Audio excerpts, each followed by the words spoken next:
Welcome everybody to the 6th annual Parent Network Workshop. We are pleased to have you join us for This Is Not a Drill, creating useful crisis and safety plans. Before we get started, here are just a few housekeeping items. If you have any questions during the session, you can put them in the Q&A or you can use the chat in the Zoom bar. In the coming days, we're going to be posting this video along with the resources we talk about here.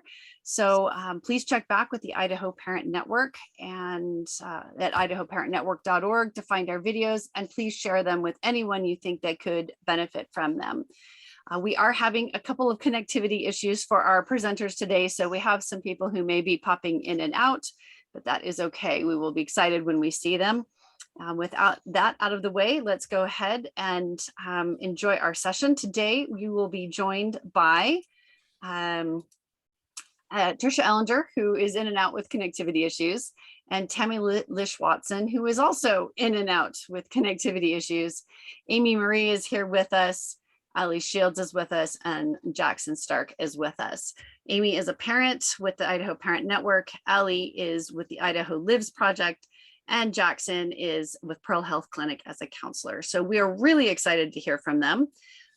Our learning objectives today are to understand what it means when we talk about crisis, and then note the difference between a crisis plan and a safety plan, and be aware of Idaho resources to help you create a crisis and safety plan. So with that, let's go ahead and talk about what it feels like for a crisis. Amy, do you want to go for that? Sure. So our family has had years worth of practice of what a crisis looks like, what it feels like. And we have 8 children, and all of them have mental health diagnoses. Some of them have quite a few, and we also have some developmental delays. A lot of our children have trauma. We adopted 5 of our kids through the Idaho foster system, just to kind of give you a little bit of background. And my 3 biological children lost their dad when they were all under the age of 3. So we've gone through a lot in the last 18 years, and we've had crises that involve harm to self and suicidal ideation and suicidal attempts, to a child hurting their siblings and hurting us as parents, and destructive property. We've had issues with, running away, fire starting, a lot of big time crisis events. So depending on what the crisis is, it looks a little bit different. Something that our family had to put together was, what do we do? What do we do when our child's in crisis? And one of our sons used to be very violent, and this was before the YES system of care was in place. So he did not have the services that he needed to stay safe, and we were not able to get the support that he needed. And so he was hurting people on a regular basis. And during those years, we had to install locks on our bedroom doors. And when we would go into an immediate crisis, where somebody was already getting hurt or potentially could get hurt, I would yell the phrase, "Clear the floor." And clear the floor meant that everyone would go to the nearest room and lock themselves in there, and they had to stay there until I told them to come out. And that was pretty scary. And unfortunately, it happened on a regular basis for quite a long time. And we had to communicate with our children. At the time, a lot of them were pretty young. But I would have to designate the person who would be in charge, to call 911 when it got to that point. There were some years that my parents lived with us, and that was such a blessing because I had another adult in the house. And when that was going on, my mom was able to corral the kids, keep them safe. I would give her the signal when she needed to call my husband or call. We use the word call for backup, whether it be my husband, call a provider, or call law enforcement to come in and help. So those are really scary times, and I am grateful that we don't have those types of crises anymore in our home.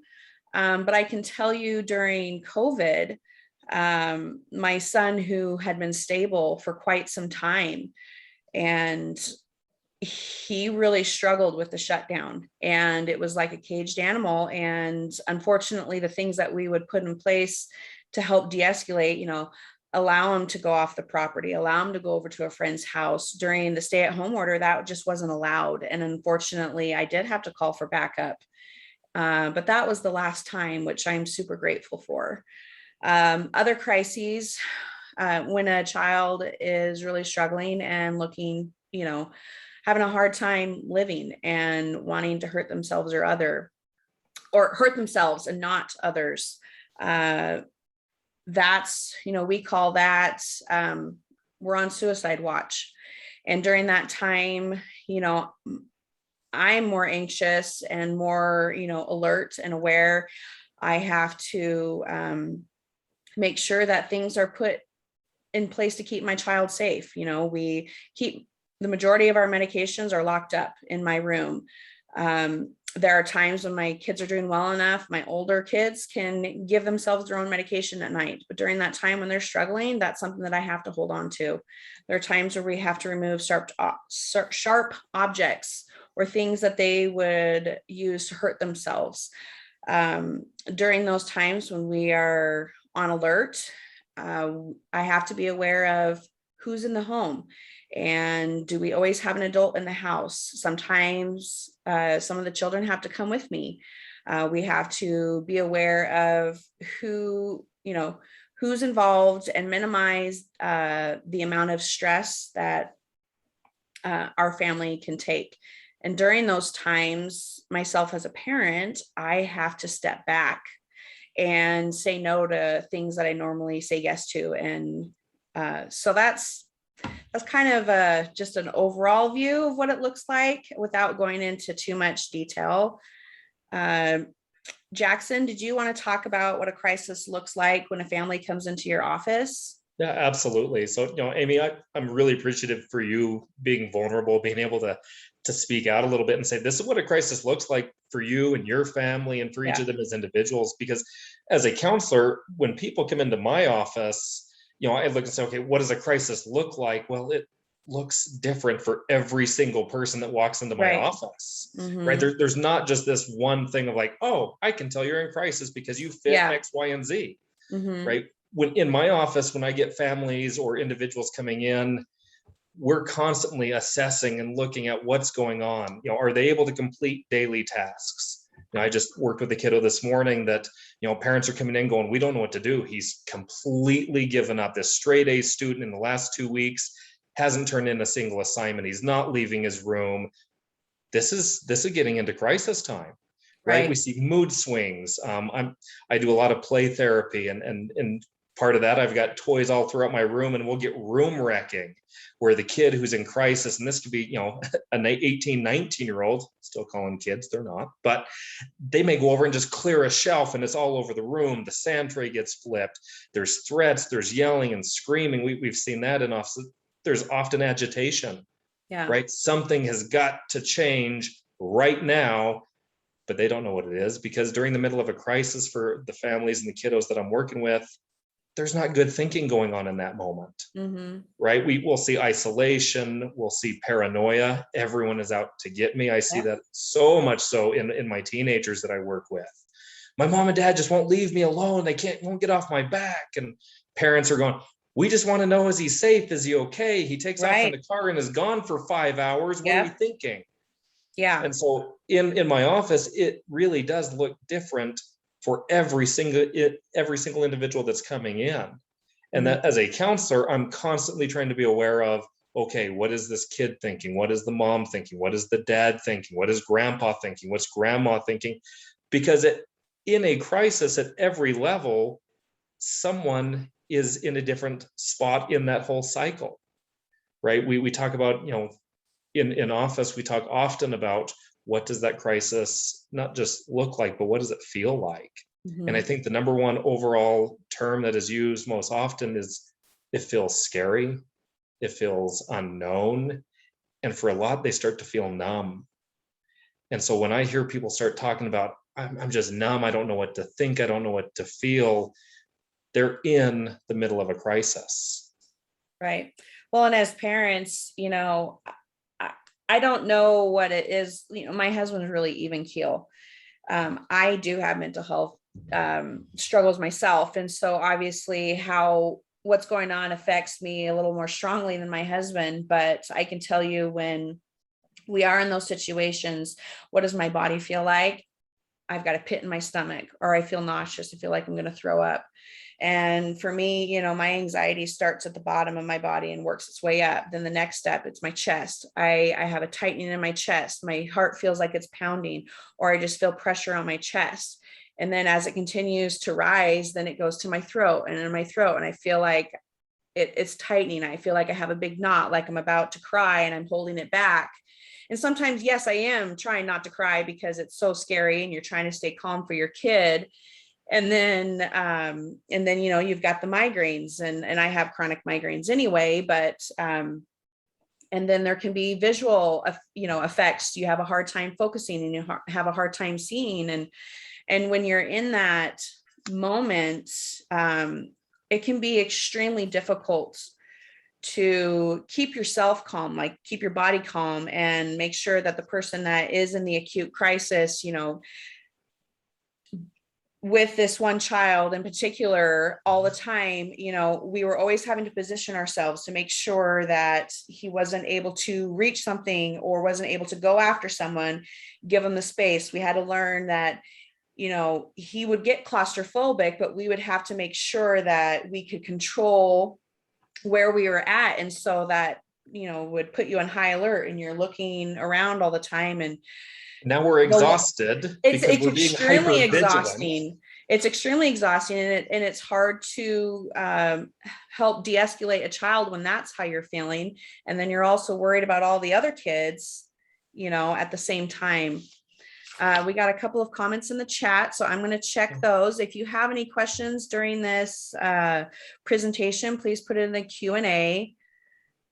A parent's talking about, I feel like one more piece of input will cause me to collapse, just so overwhelmed that I can't think through a decision. Yeah, and you're on high alert, and when you spend that much time on high alert, it takes a huge toll on your body.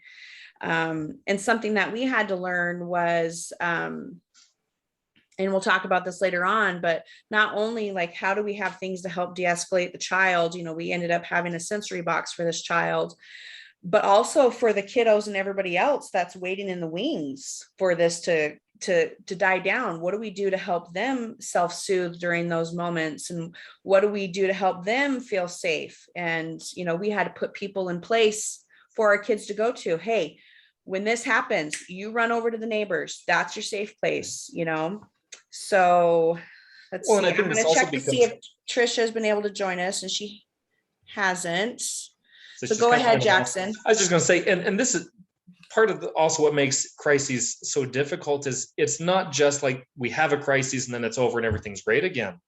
They compound, they go on top of each other, they stretch out. So we may be having or being in this crisis cycle and mode for hours, it may be days, it may be weeks. I listened to you talk about, this was years. It was of years. having to go through certain procedures and certain things to make sure that there's safety.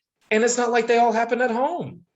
Right. Oh, no, there was a time where a child was upset after therapy and took off running. I don't even remember why he was upset. And he ran into a Denny's, and he was claiming that I was not his mom and I was coming after him.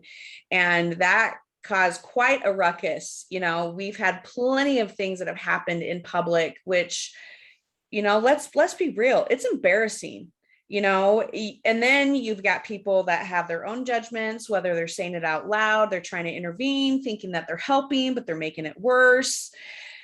I can remember standing in Fred Meyer and one of my own kids, top of their lungs, just screaming. And the entire store, I guarantee they knew that I was standing there next to my kid, and I'm picking them up and they're kicking and all over. Yeah. Oh, that was so fun. Yeah. Yeah. So it can be quite a challenge. And again, I'm so grateful that that's not the type of crisis situations that we find ourselves in anymore. I'm grateful that that's not what we're dealing with. We still have crisis. I mean, our family's actually been in crisis the last 2 weeks. And I've had to take a step back getting ready for this conference, and rely on my counterparts to take care of things so I can do the best I can to focus on my family. Let's go ahead and go to the next slide.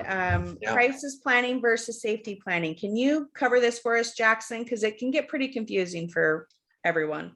Well, and it's really good because oftentimes we talk about a crisis and we can go through and we list those explosive times, right? And that's what we define, look at crisis, and we want to talk about crisis plan versus safety plan. And the reality is our crisis plan should not be how to have a crisis, right? That would be miserable. Crisis plan. That's what it kind of sounds like.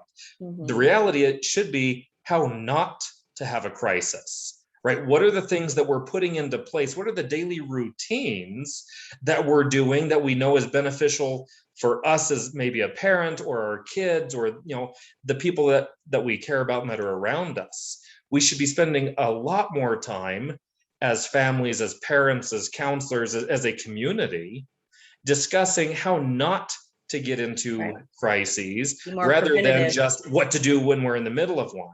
Right? Because what we do in the middle of one, that's actually what we call the safety plan. Right. We're already in the crisis. We're not trying to figure out how to get out of it. We're trying to figure out how to keep people safe. Yeah. Right. And for years, I did this training, and it's really focused on what to do in the middle of a crisis. And in the middle of a crisis, when things are chaotic and hectic and intense, the number one thing that they would always teach us and train us to do is actually the least amount of intervention necessary for safety. Yeah. Because it all comes down to safety. And how do we make sure that we're not getting hurt? How do we make sure that my kid's not getting hurt, that he's not hurting someone else, or that she's not, creating a true safety plan or a safety risk that is going to end us up in a hospital or something much worse. Yeah. And that's one thing that as counselors that we're constantly trying to discuss with parents and to educate parents on is, yes, we're going to talk and discuss when you're in a crisis, but that's not the same as a crisis plan. Right. I want to discuss with parents very specifically what works and what does not work for their family. Because I can give you a generic crisis plan and say, well, if we notice that this triggers little Johnny, we're just going to back off and let him have his way. That's not going to help. We need something very, very specific to my kid, to your kid, to the kid next door, because everyone is so unique and the way they respond is so different. I mean, I just had a 4-year-old in my office yesterday who, mom, when she said a certain phrase, and it wasn't even anything uncommon, it was something to the effect of, oh, please don't do that. But for whatever reason, the tone of voice that came out of her mouth, this 4-year-old turned and looked at her, and we were about to go full-blown crisis.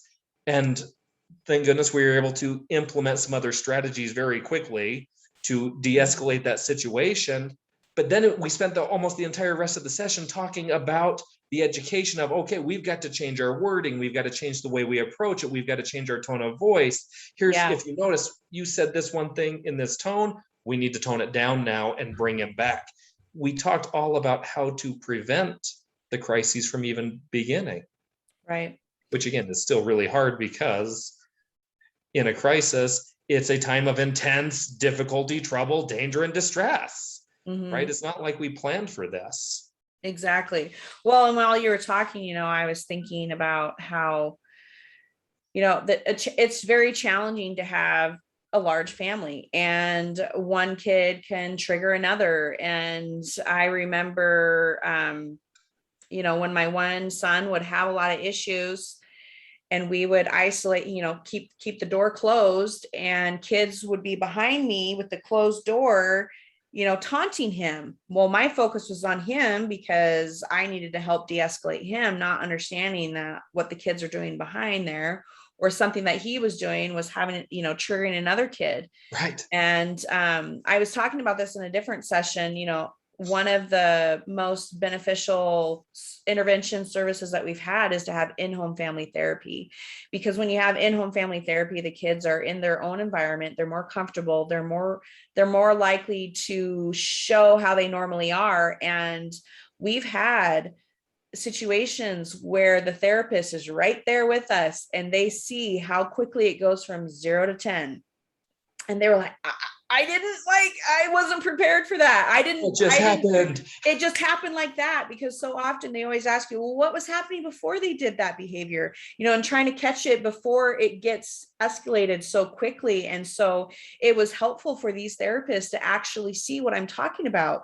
We could be just going on okay, and then all of a sudden somebody's getting strangled, somebody's getting pounded, and the therapist is just like, oh my gosh, like how did that happen? So hard, because the number of clients that come into my office, and I know across, the city and the country, and parents, I swear sometimes, and they say, you probably think I'm crazy because my kid has never done this in your office. Yeah. I go, no, I might only see little micro things that are going on in my office with some of this stuff. I believe you. I've seen this before. And if I'm getting just a tiny bit in office, man, I can only imagine what that looks like within the home. But do you know how many therapists actually don't say that, Jackson? Oh. I have had a same child, have a meltdown in the office, and the therapist was completely flabbergasted, had no idea. And I said, oh, he's just getting started. Yeah, didn't know how to handle it. And then eventually said, I don't think I'm going to be able to help your family. It's like, no kidding. Right. Can't help my family. Trisha, right. Yay. Trisha. Yes, connectivity issues. Thank you. So I just wanted to mention here that you were talking about the siblings being triggered and so forth. We haven't tried in-home family therapy because what these therapists don't see is my 3 kids together interacting in their own environment, right, and pushing buttons, yep, and making demands. And the minute I help one child with a demand or request, the other child is trying to trigger one of the other children, yep, because they honestly think that they can't share me, right? So my mother's here, and my daughter actually said, you love grandma more than me. Just in me trying to make my mom comfortable and keep the heat up and those kinds of things has been triggering for them, that you love grandma more than me. And I'm like, because she loves to talk, right? They're like, no, I can love everyone. I can love lots of people.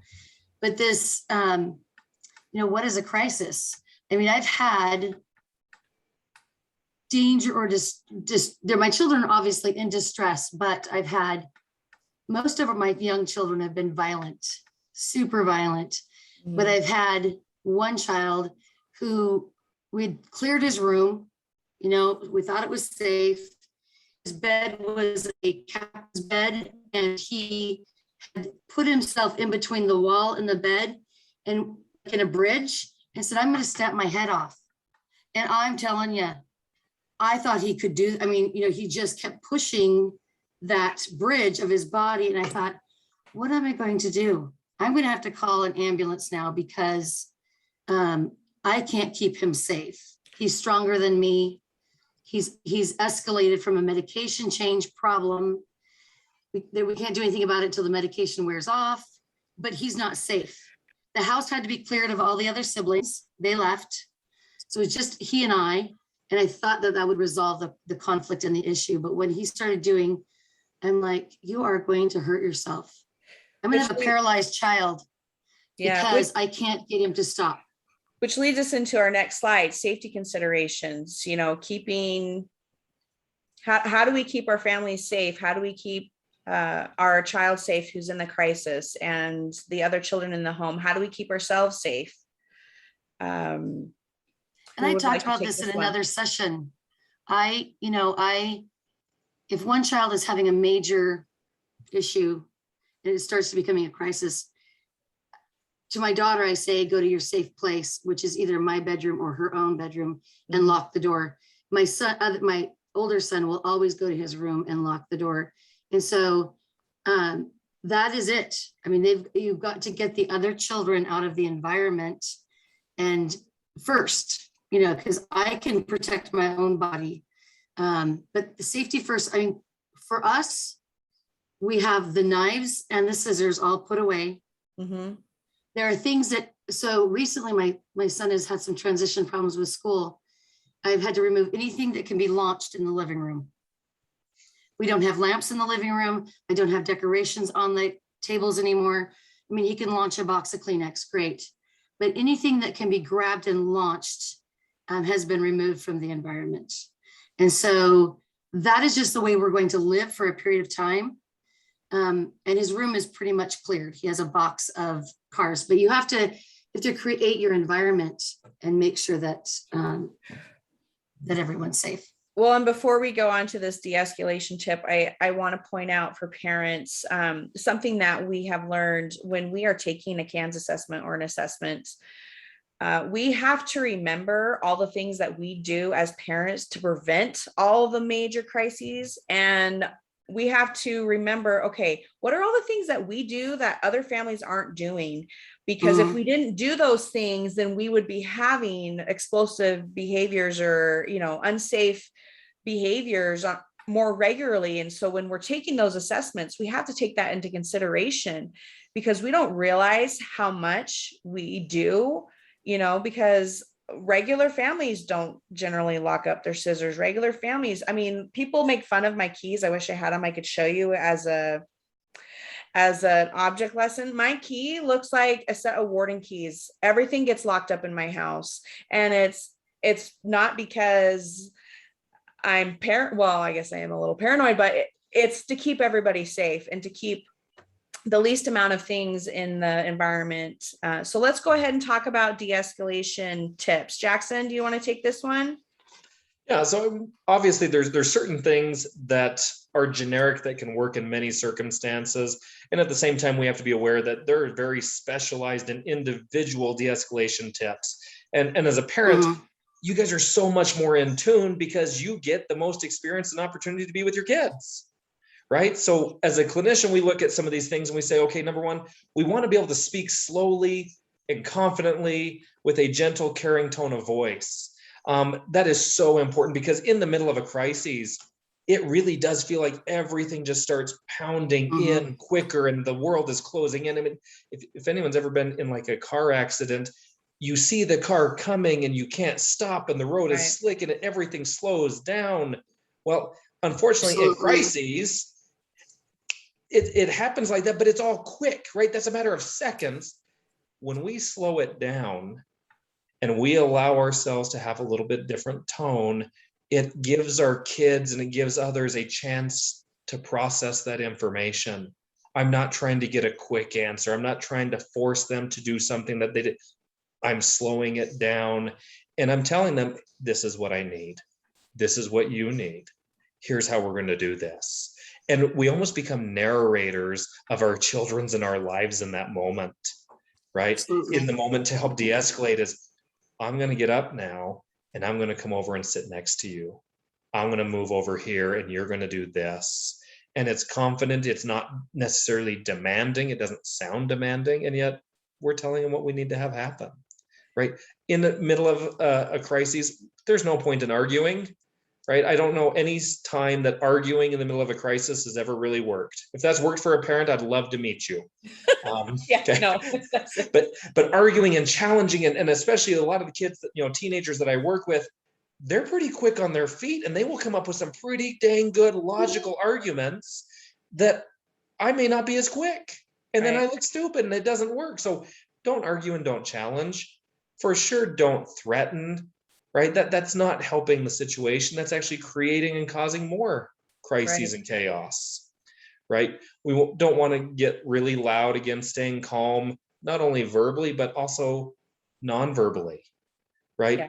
If we look at the studies and research, it tells us that we can watch a silent movie, we can watch a show on mute and still pick up on majority of what's going on, right? Why? Because we're really pretty good at nonverbals. Well, in the middle of a crisis, so are our kiddos. They know exactly if dad raises his hand, he knows what that means. If I turn my head, they know what that means. So, and it can be really challenging. I mean, I know with one of my kiddos, people would talk about just walk away, just let them walk away, or let us walk away. But when you have a kiddo who then starts breaking things in their room and starts trying to jump out their second story window, Right. we were never able to give ourselves our own timeouts, and we'd have to be there in the room. And it is so challenging to be there in the room, be on alert, but to do those things and not to have the least amount of interaction with them, but just to be there to make sure that they're safe. But I can tell you, like, my husband is really good when it comes to like medical emergencies.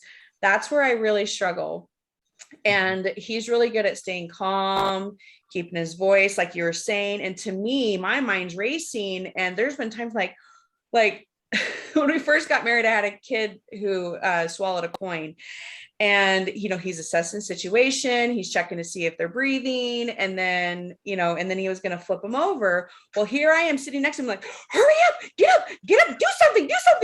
Because that's my reaction. It's like, never quick enough. Hurry up. And now I don't do that on the outside, but I do that on the inside, and he still knows me, and he'll just be like, calm down. I'm like, I'm not even saying anything. And he's like, I know what you're thinking. It's going to be okay. Like, and he just go in that, whoosh.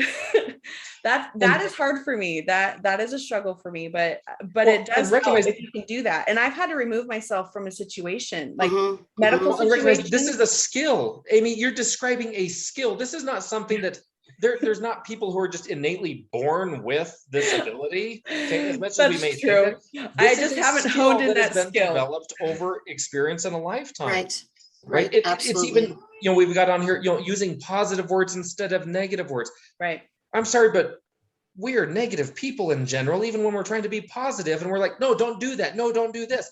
I remember going to a developmental preschool up in Rexburg, that part of their class and teaching these students who were running this preschool is that they were not allowed to use negative words. They could never say no. They couldn't say don't. They couldn't say stop. Every time they used it, it would like start docking their grade. And I'm going, oh my goodness, this sounds miserable. How do you do that as a parent to use positive instead of negative words? And use your walking feet instead of run.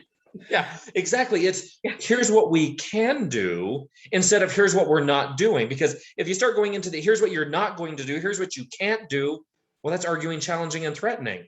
Right. So instead of, oh, you want to throw something? Oh, here's a pillow. You can throw this pillow. No, you can't throw, the lamp. You can't throw. No, we're not even going there. Oh, here, you can throw here. You can throw this. You can throw that. You need to rip something. Here's a phone book. Man, I wish they still gave those out. Which goes into our next slide of practicing. We need to practice these skills. So, we talk about, or we think about how kids in school, they have fire drills. There's earthquake drills. And now, unfortunately, the society that we live in, we have lockdown drills. Why do we do that? We do that so we can be prepared in those instances where there is a crisis. So we can practice the things that we need to do.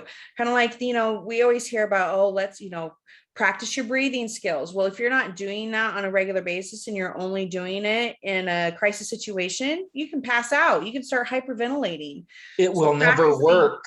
Yeah, it doesn't work. I've tried. Well, but now I do. Practicing go to your room to be safe. What does that look like?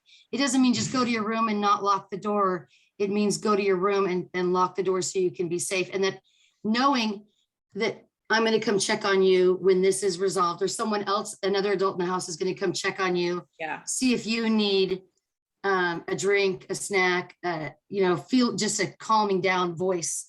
And so you've got to have this, you have to have this practice. So it's like that breathing skill, but it's those other things that, what are your coping skills? In my one son's room, we have them on the wall.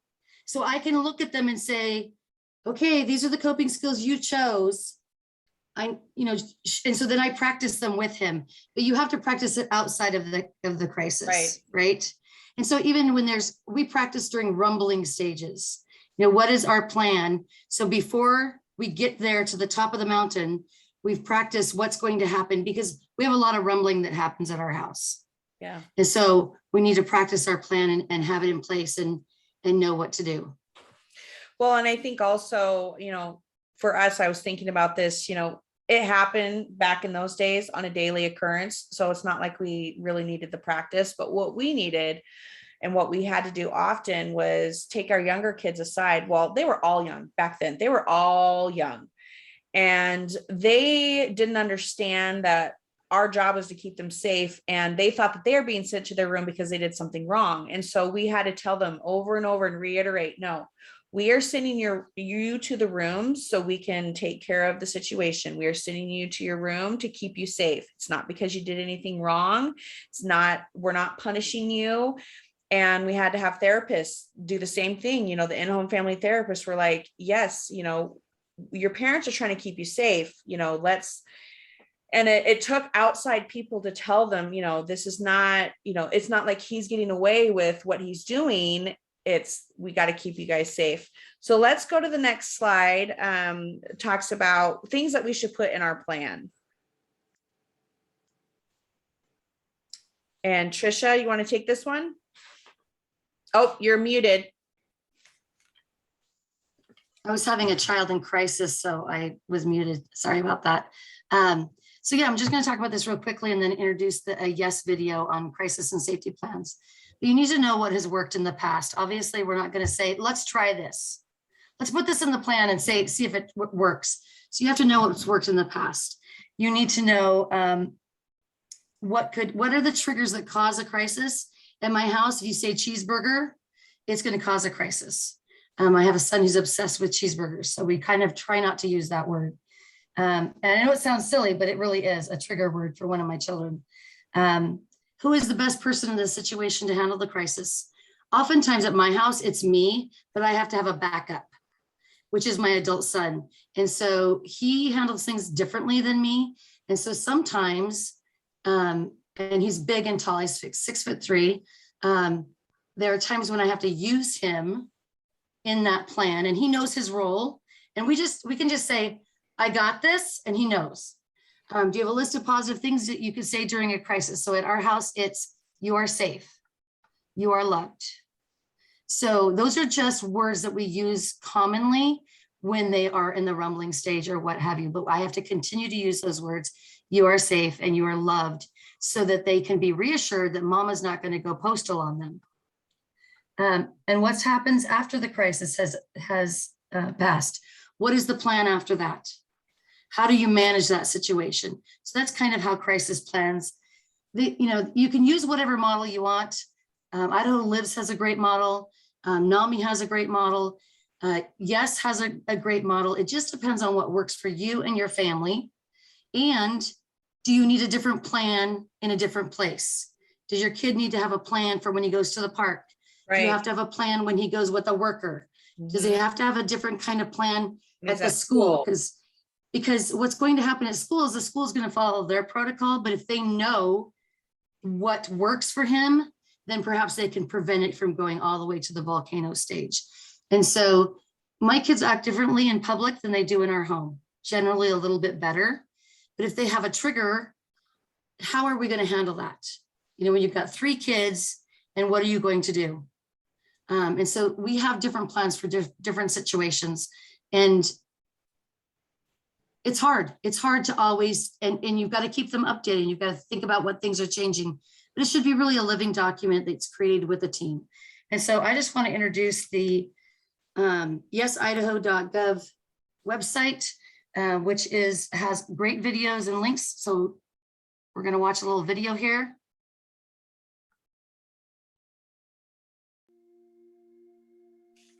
A crisis and safety plan provides direction for support and response. It should be created when your child is not actively in a crisis.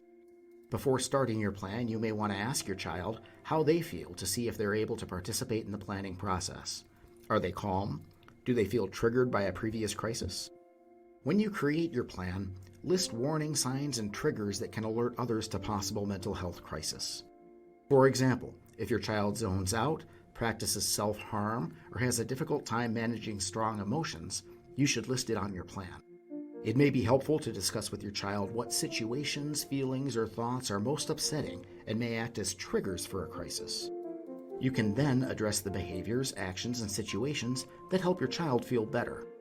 These are known as coping strategies and are skills used to positively manage thoughts, feelings, and actions.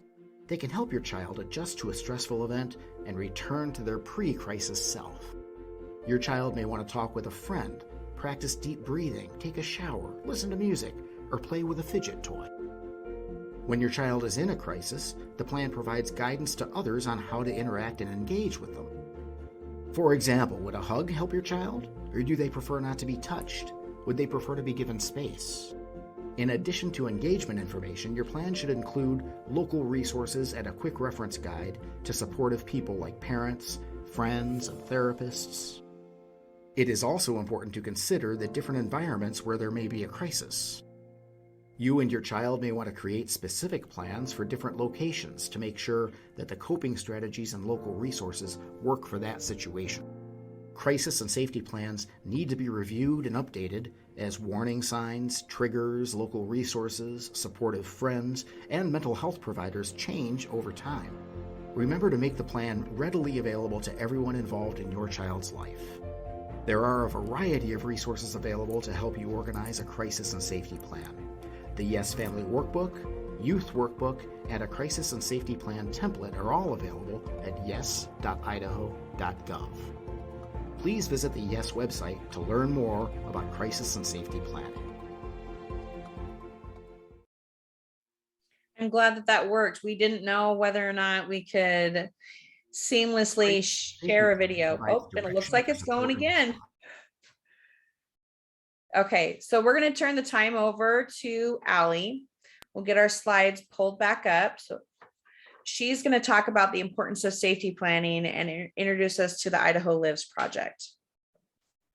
Yes, and so right now we are seeing the slides with the note section. So I don't know if we need to change the screen, but I'm happy to introduce myself while we're doing that. So my name is Allie Shields. I work for the Idaho Lives project. And a lot of what we do, we're actually a project of the State Department of Education to bring in youth suicide prevention supports, efforts, and programs to schools. And so we do have some resources to share with you all today, specific to kind of suicide planning, safety planning, and also, anxiety and different kind of emotions that may come up for students, kind of sharing some of those resources. That's me. I wanted to share some information about Dr. David Redd. So he is a clinical expert in suicide, and the Idaho Lives project brings him to Idaho several times a year to teach clinicians actually how to arrest and treat suicidality in their clients.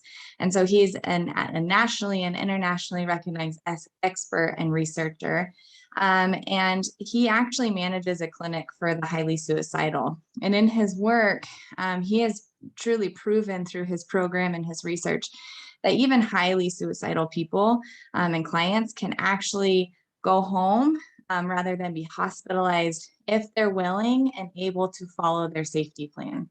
So there's just profound work that he has produced about the effectiveness of safety planning, but making sure it fits with your family. And so he's followed this method for many years, and he has yet to lose a client to suicide by using this protocol. So we just wanted to share kind of the effects of safety planning and what we have to share with you all. So next slide, thank you.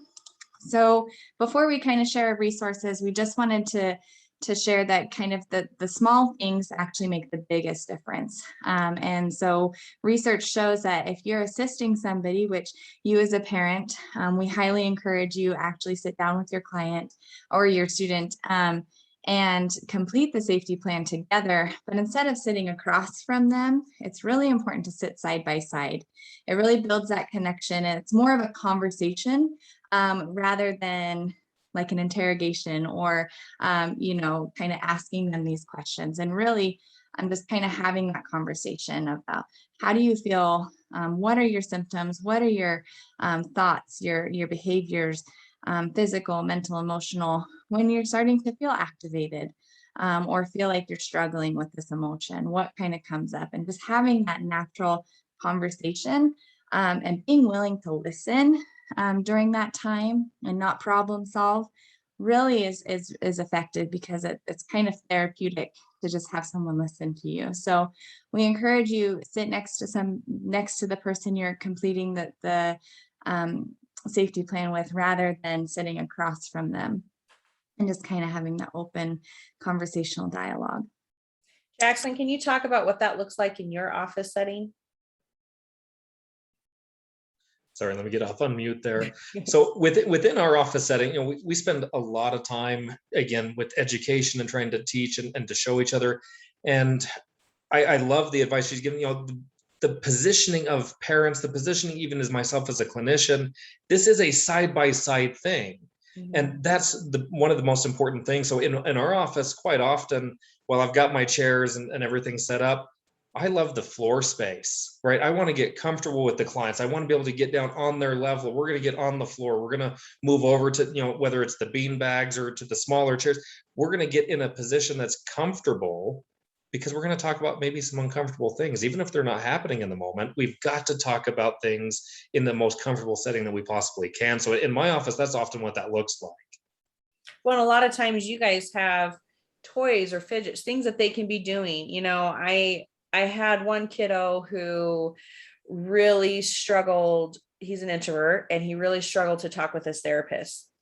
Yeah. And we discovered that if he could be working on like an art project or something where he wouldn't have to make eye contact, because you really struggle with eye contact, he was more willing to be more open and talk about things if he didn't feel like eyes were on him and he didn't have to hold that contact. And I love it when therapists are like, come sit wherever you want, wherever you're most comfortable, let's pull stuff out, and just no assigned seats. Busy hands equals open mouth.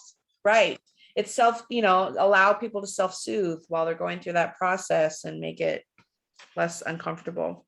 Well, and quite often, just really quick, one of the things that, and as a parent coming in, if you're not familiar with counseling or what sometimes that looks like, I'll have a parent come in and we'll play Jenga, we're going to play Uno, and they're going, all you do is play. It's like, well, of course, number one, that's the language of children. And number two is during that play, they're teaching me and I'm teaching them all about boundaries. And we're talking about what's safe and what's not safe and how to get along.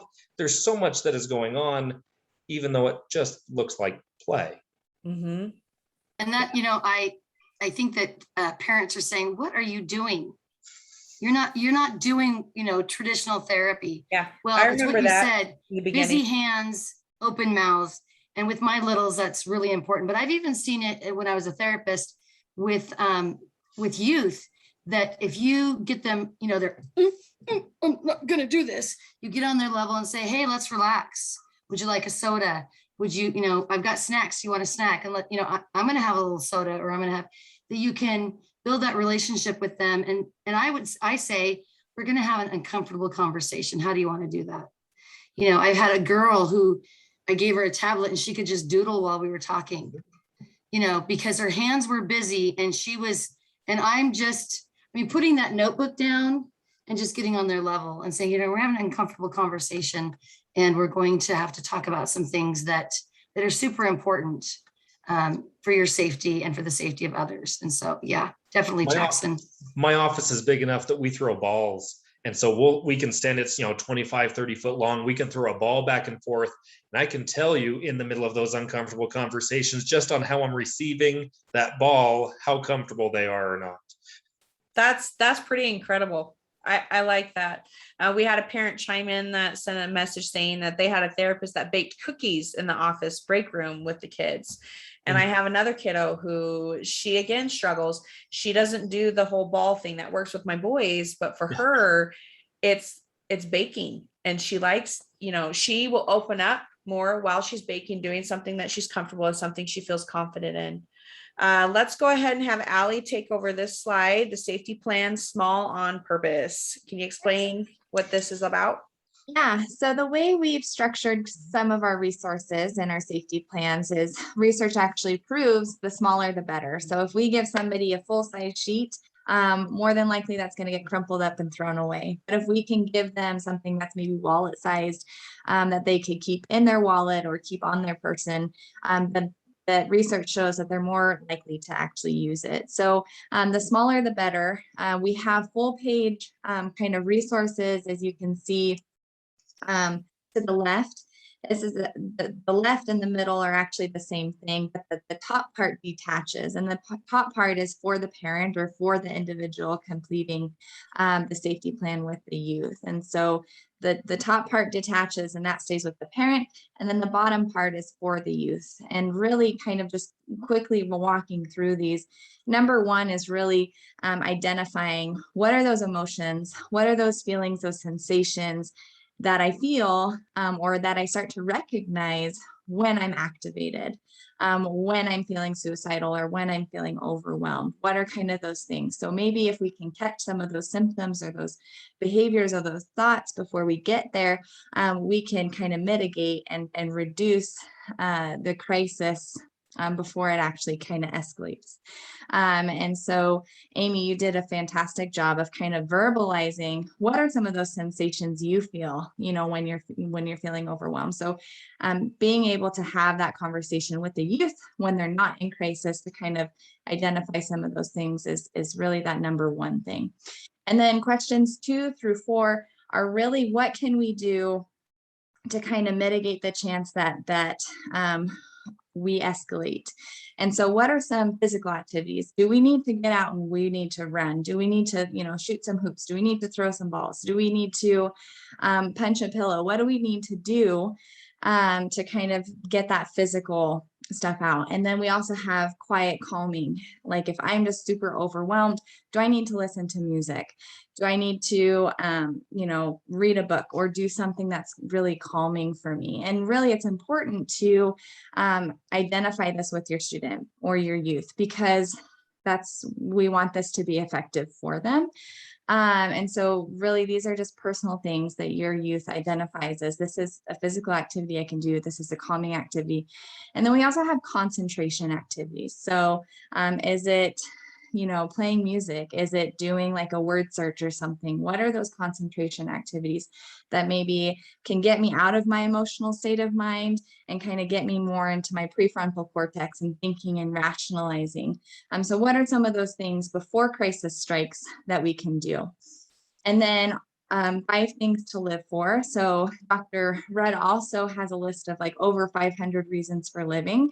And if somebody can identify at least 1 or 2 of those, we really encourage them to put them down on their safety plan, because those can be reminders for somebody who may be feeling suicidal that this is what can help me get through that. And then people or places I can go to kind of distract myself. As we moved kind of towards the bottom ones, this is kind of past the point of de-escalation, and we are in crisis. How do we kind of move through that? And so kind of talking about who do I need to talk to and communicate with, what are kind of my strategies on that kind of that 5D, it shows 4 friends or family members that I can call or text. We really encourage that families kind of vet these individuals. So we're not just putting them down on the list, but we're actually calling those family members or those friends and saying, hey, our kiddo has listed you as somebody, as a confidant that they would like to talk to when they're in crisis. Are you comfortable having that conversation?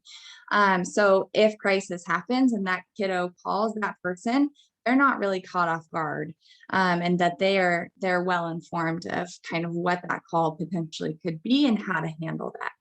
We would have safe houses is what we'd call it. Adults that we could contact that could come get my son, because for him, he needed a hard reset. He needed to be removed from the situation and have a chance to just be taken out of his environment, which was hard for our other kids. And it was hard for us to get on board with that concept because we felt like we were rewarding him and sending him away to go play.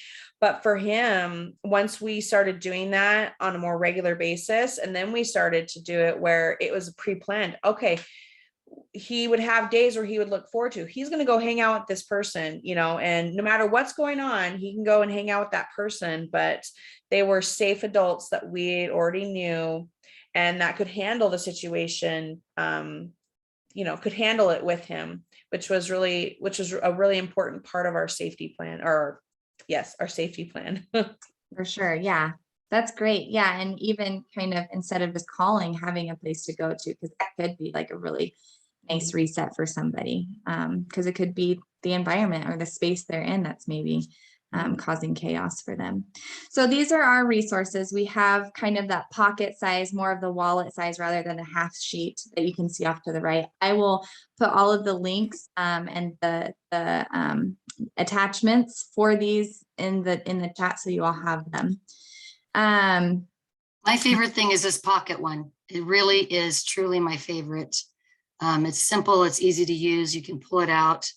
And I've even used this pocket guide, not just for suicide, but for escalated, I wouldn't say homicidal behavior, but I guess a clinician might, with the intent harm on someone else, that how can I manage them when they're so dysregulated that they're threatening to kill somebody. So that is a great pocket guide. Thank you. Yeah. Do you want to go ahead and go to the next slide and we can talk, Allie, you can Yeah. talk about survival kits in the Hope Box? Yeah, so this is another thing Dr. David Red uses is these hope boxes. And so, when somebody is in crisis, and he actually started using them for veterans, is where they kind of initiated. But really, these hope boxes, if somebody is truly suicidal and, at the point of kind of agitation, ready to end their life, we have them create these hope boxes that are really kind of those reminders for living. And they could be pictures of individuals or trinkets that maybe remind somebody about reasons for living. But really, these hope boxes just kind of house all sorts of different items that kind of help reduce that negative feeling or those risky thoughts about suicide, and help them feel connected and feel like they belong. Because we know individuals who are suicidal kind of lack those things. They feel like they're disconnected from other people and they feel like they're a burden. And so if we can kind of rekindle that connection and that belongingness and purpose, then that's kind of the hope of these hope boxes. I wanted to point out that it's important for parents to have their own survival kit or hope box. I don't have what you would call a traditional hope box, but I have things that I know that I need to do when we are in crisis. There are key people that I reach out to that I need that, when a kiddo's in crisis, and oftentimes, when a child's being hospitalized, sometimes people can think of that, oh, this is such a break. Now I know my child's safe, everybody at home is safe, and we can just sit and relax. But that's when I escalate, and there's so much that I'm concerned about.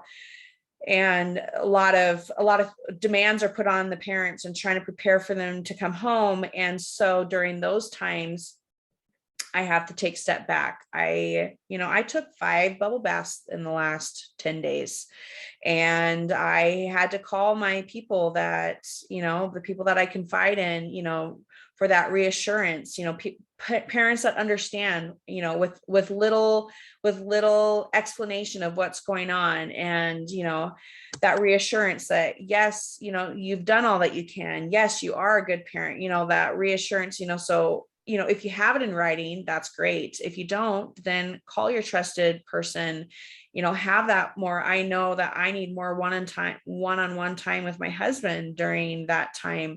He can help me de-escalate. And he is a huge stress reliever, at night. And there's times where he used to travel 50% of the time. And since COVID, that hasn't been the case.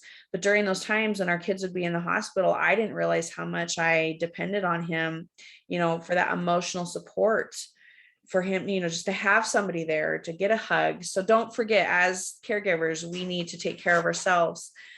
So this last slide is talking about resources. Do you want to talk about this? Yeah, I'll just share that these are quick kind of resources that we have for parents and youth. So I will just drop these links and the attachments in the chat. We also offer free QPR, which is question, persuade, refer, suicide prevention training for adults. So if you're interested in that, you can visit our website. I'll put the link in the chat so you can access that, and it's free. It's a virtual kind of training, so it's self-paced. You can do it in your own time, but I'll put all the links that are listed here in the chat. And I think that's all I have to present. So. Great. So for those of you who are in Eastern Idaho, we have community suicide prevention, and we do offer QPR training. We have assist training, mental health, first aid for youths and adults, and it's all free. So if you're interested, you could always reach out to community suicide prevention, and there are resources throughout the state, and I highly recommend it. So if we have any questions, let me check our chat box. Oh, Allie just put in those links for everyone. So I want to thank everyone today.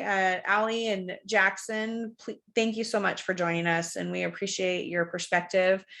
Trisha and I are grateful to have you guys here talking about it, talking about the things that we deal with on a regular basis. So I hope everyone got something new from this, and please reach out if you have any questions or concerns. Thank you so much.